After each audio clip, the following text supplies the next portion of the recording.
If you've ever been to any British museum, you know that there's a lot of African artifacts, and that's not on accident. And yes, you are paying to see something that was illegally possessed, meaning stolen. And in this case, we're going to be talking about the great bronzes of Benin. These bronzes were absolutely fucking beautiful. Most of the bronzes were made from brass, which is an alloy of like copper and zinc. And they typically belong to like royalty.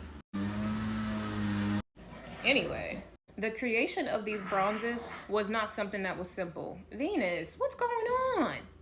Anyway, the process to create these bronzes was very intricate, and it was actually adopted from the Yoruba culture. They used a beeswax mold that took damn near a year to create in order to get these perfect molds to create these bronzes. Now, in African history, it all starts to go downhill when you talk to a white motherfucker. I'm just playing, but it does seem to be a reoccurring theme that once the Portuguese, once the British come, it's only a matter of time, things go left.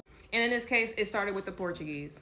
But this didn't start as like, oh, you know, they invaded. No. The Portuguese came as like traders, like we're here to trade. The people of Benin was trading ivory, pepper, and cloth in exchange for a ready market.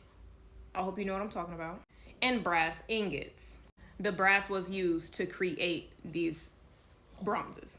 And this is where it went from trade to fucking theft, outright theft. Now, considering this happened between the 15th and 18th century, and Africa wasn't equipped with the artillery that the Portuguese and the British were equipped with, this theft, this robbery, it wasn't too hard to do, right?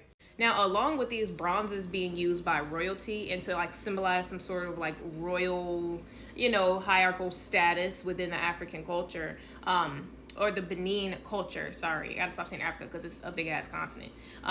It was also used as like something that you put on the altar, something that was spiritual, something that you could use for like ancestry work or ancestral work. And what's funny about what I just told you is the British used them for the exact same purpose. They gave them to the king and queen. But how did they do it? Give me a minute. So like I said, it started as like a, you know, commerce relationship, a business relationship. And that's how they finagled their way into a lot of different African countries and territories just to fuck them up. Now, we all know Benin had a large role in the transatlantic slave trade, right? So they thought, okay, you know, we cool. Y'all wouldn't do that to us. Ain't wrong. So in 1897, on Benin's Independence Day, talk about karma, they got looted by the British. And they came in like fucking animals. They stole thousands of these bronzes, y'all. Thousands. That is still in Britain to this day in their museums.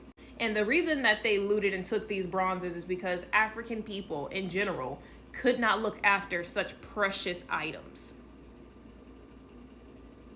that they created. Okay. You know, one day Britain's gonna have to answer for their fuck ups. And I would love to see what they say.